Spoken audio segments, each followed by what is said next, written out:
A'udzu billahi minasy syaithanir rajim. Bismillahirrahmanirrahim. Wadduha wal-laili idza saja. Ma wadda'aka rabbuka wa ma qala.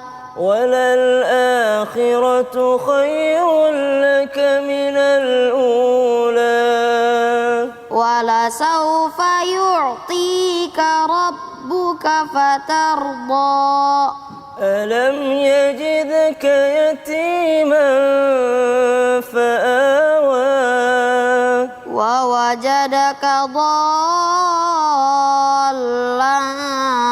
فَهَدَى وَوَجَدَكَ عَائِلًا فَأَغْنَى فَأَمَّا الْيَتِيمَ فَلَا تَقْهَرْ وَأَمَّا السَّائِلَ فَلَا تَنْهَرْ وَأَمَّا بِنِعْمَةِ رَبِّكَ فَحَدِّثْ Sadaqallahul azim. Allahumma arhamna bil Quran. Kami dan Hudzaifah telah membacakan daripada surah Ad-Duha, yang mana surah ini sangat spesial bagi baginda Nabi sallallahu alaihi wasallam, di mana pada saat baginda Nabi sallallahu alaihi wasallam diejek pada saat itu karena dikatakan tidak mempunyai siapa-siapa. Bahkan Allah pun telah meninggalkannya. Dia beribadah sendirian, dia menerima wahyu. Namun pada saat itu lama Nabi SAW menunggu turunnya wahyu kembali dari Allah Subhanahu wa Ta'ala, ataupun kedatangan Jibril alaihi salam membawakan wahyu dari Allah Subhanahu wa Ta'ala. Lalu orang-orang sudah mulai mengejek baginda Nabi SAW dengan mengatakan bahwa Tuhannya telah meninggalkannya. Jangankan orang-orang di sekitarnya, jangankan orang tuanya, jangankan keluarganya, bahkan Tuhan pun telah meninggalkannya, kata orang-orang musyrikin pada saat itu. Namun ternyata Allah memberikan jawaban yang sangat menenangkan bagi hati baginda Nabi sallallahu alaihi wasallam.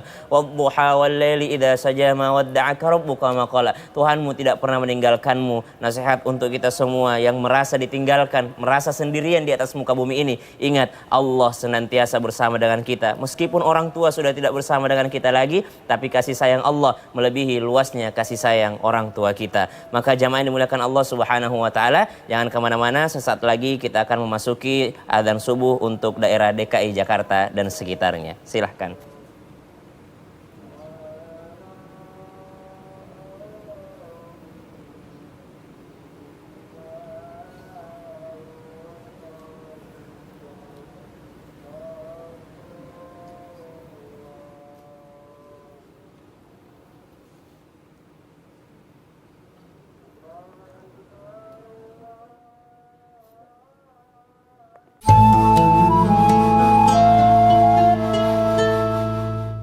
Allahu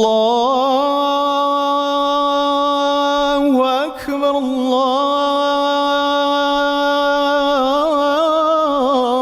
Allahu Akbar, Allahu Akbar,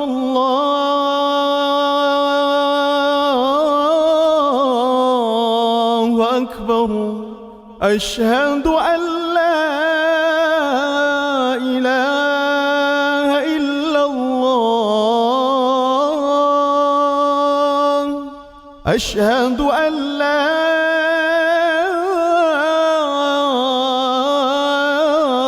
ilaha illallah.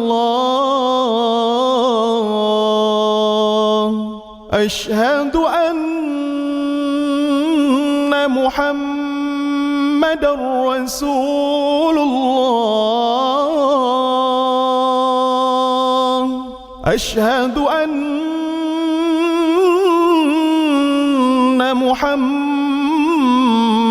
Rasulullah. Hayya 'alas salah.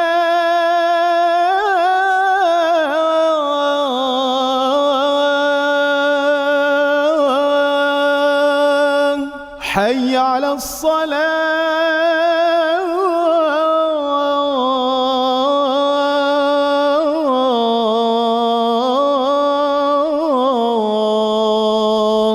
حي على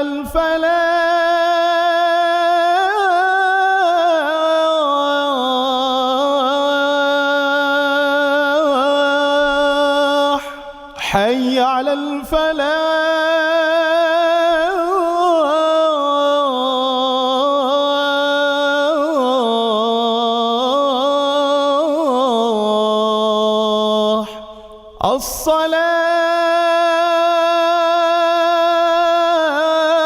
الصلاة خير من النوم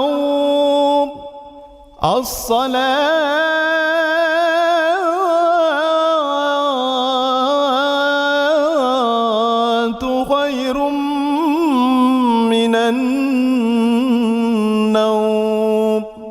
الله أكبر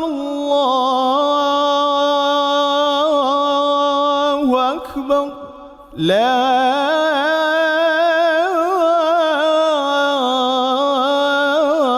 إله إلا الله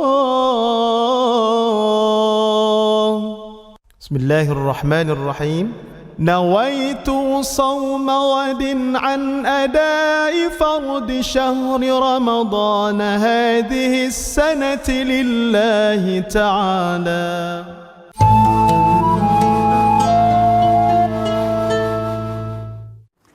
Alhamdulillahirrabbilalamin. Sebelumnya kami dari Islam Itu Indah ingin mengucapkan selamat menunaikan sholat subuh untuk daerah DKI Jakarta dan sekitarnya, dan juga selamat menunaikan ibadah puasa untuk jamaah Islam Itu Indah dimanapun Anda berada. Masya Allah, tadi kita sudah melihat penampilan dari adik kita yang luar biasa dari Huzaifah ya, membacakan surah Ad-Duha ya, benar ya?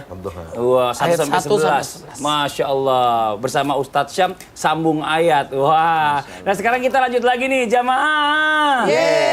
Nah, buat jamaah yang baru bergabung, kita ingatkan lagi hari ini kita sedang membahas tema yang luar biasa. Temanya adalah puasa Ramadan tahun ini, apakah kalian masih bersama orang tua?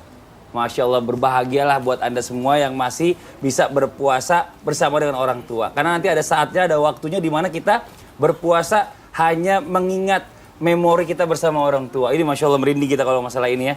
Nah ini sebelum kita lanjut dengan tausiah dari guru-guru kita, ada sebuah video tayangan tentang bikin haru, ada bocah laki-laki ini payungi ibunya. Ini ditayangannya. Ya ini Masya Allah buat jamaah Islam Itu Indah yang ada di rumah ya. Bahagia banget pokoknya kalau kita masih bisa mendampingi orang tua kita apapun yang terjadi gitu loh. Nah sekarang di bulan Ramadan ini coba saya mau tanya dulu sama jamaah yang ada di rumah. Apakah sudah berbuka puasa dengan orang tua? Terutama buat yang sudah berkeluarga? Wah ini Masya Allah agak susah dijawab ya. Karena mungkin ada yang letaknya berjauhan. Nah Ustadz Maulana nih mau izin sebelumnya nih. Bagaimana jika puasa Ramadan tahun ini orang tua tuh pengen banget puasa bareng anaknya. Bahkan berbuka puasa bersama anaknya. Cuma ditunggu-tunggu nggak kunjung-kunjung tiba nih gitu loh. Terus malah anaknya bilang nauzubillah min zalik, ada yang bilang aduh mah belum sempet mah. Maaf ya nih kerjaan lagi banyak banget. Atau mungkin saya lagi sibuk ngurusin keluarga. Nah ini bagaimana Ustadz Maulana nih? Mau penjelasannya apakah ini bentuk dari kedurhakaan? Izin Ustaz AR dan Ustaz Syam. Bismillahirrahmanirrahim. Allahumma salli ala sayyidina Muhammad wa ala sayyidina Muhammad. Ingat, kasih sayang Allah turun ketika hujan. Kasih sayang Allah turun ketika pintu Ka'bah dibuka. Kasih sayang Allah turun ketika terjadinya ijab kabul. Dan kasih sayang Allah turun ketika anak memandang wajah orang tua dan orang tua memandang wajah anaknya dengan pandangan kasih sayang, maka nilai 1 haji padanya. Maka sebenarnya yang rugi di sini adalah anak. Ketika dia tidak bersama dengan orang tuanya, kerugian yang sangat besar. Karena potensi pahala yang luar biasa dia tinggalkan. Potensi pahala yang luar biasa dia abaikan. Apalagi di bulan penuh rahmat dan kasih sayang ini serta ampunannya. Nah, ini yang kita harapkan, keridhaan Allah lewat ridhanya orang tua. Ridha Allah fi ridhal walidain, sutullah sutul walidain. Maka sosok anak jangan pernah durhaka kepada orang tua. Dalam hal ini tadi ditanyakan, gimana kalau ada anak lantas dia beralasan inilah, alasan inilah, alasan inilah. Sebenarnya, maaf saya sampaikan, Maka kata-kata durhaka ini kalau sudah tanda menyakiti hati orang tua. Salah satu catatan dari Imam Al-Ghazali tentang bakti anak kepada orang tua, salah satunya tidak jauh dari orang tuanya. Kenapa? Jangan sampai orang tuanya butuh di saat dia tidak ada. Maka bakti anak kepada orang tua berusaha untuk tidak jauh dari orang tuanya.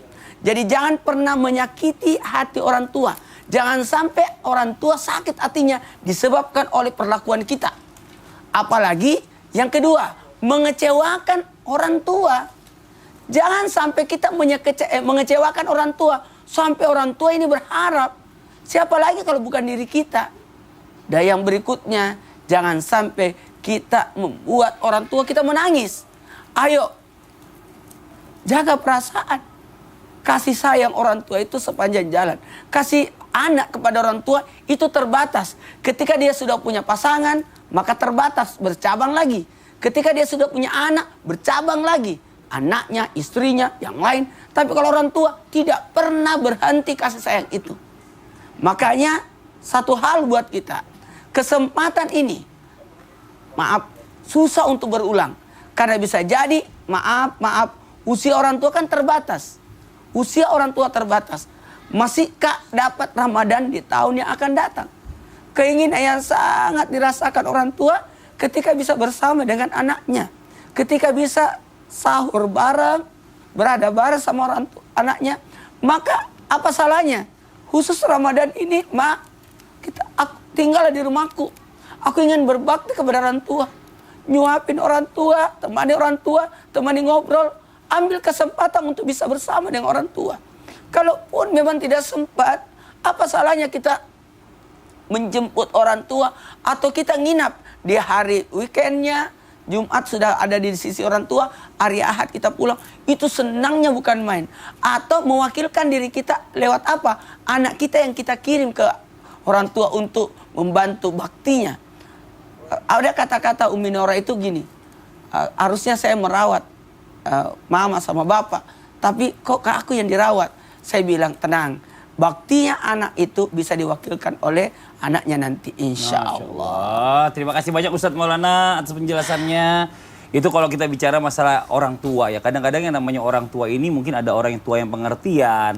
Ada orang tua tuh yang nggak mau tahu juga. Pokoknya nggak ngerti lah pokoknya. Bahkan bersifat boleh dibilang tertutup atau introvert nih Ustadz Taher nih. Nah bagaimana nih kalau kita menghadapi orang tua yang mungkin memaksakan kehendaknya dan lebih kepada tertutup gini. Dalam Islam ini kita menaklukkan orang tua ini seperti apa nih agar nggak salah paham jadinya. Mohon izin penjelasan ini. Ya, jadi makasih Bang Fadli. Kalau orang tua aku memang macam-macam. Macam-macam, ya. Ada yang periang, betul. Alhamdulillah seperti Ustaz Maulana, ya kan gitu. Tapi ada yang pendiam, kemudian kayak saya juga kan? Kayak Ustaz Maulana lagi, ya kan gitu. Iya. Maka saat itu kita butuh namanya kejelian untuk melihat. Betul. Orang tua adalah orang yang paling pandai menyembunyikan saat dia butuh, saat dia berkekurangan, saat dia sedih. Mereka orang-orang yang sangat pandai dan piawai menyembunyikan itu semua. Nah, bagaimana caranya? Kalau kita berangkat dari hati, waqa'a fil qalbi. Ma sadara minal qalbi waqa'a fil qalbi. Hasan al-Basri mengatakan, kalau betul kau berbakti dari hati, akan mudah sampai di hati. Nah, ayo deteksi dengan hati. Bagaimana cara menaklukkan orang tua pada saat dia mungkin tertutup, kata Bang Fadli, introvert tadi. Caranya terus membersamanya seperti yang dikatakan Ustadz Maulana tadi, baru kita tahu di mana saatnya kita bisa masuk untuk ngobrol dengan beliau. Betul. Dan yang penting hadir dulu lah. Ya, satu rahasianya masalah kebutuhannya sebenarnya. nanti kita akan tahu sendiri. Pokoknya apapun yang orang tua bilang, dengerin aja dulu. Betul. Iya, jadi dengerin aja, insya Allah dia udah seneng nih. Nanti nih buat jamaah Islam itu Indah yang di rumah nih, jangan kemana-mana. Kita akan lanjut lagi nih.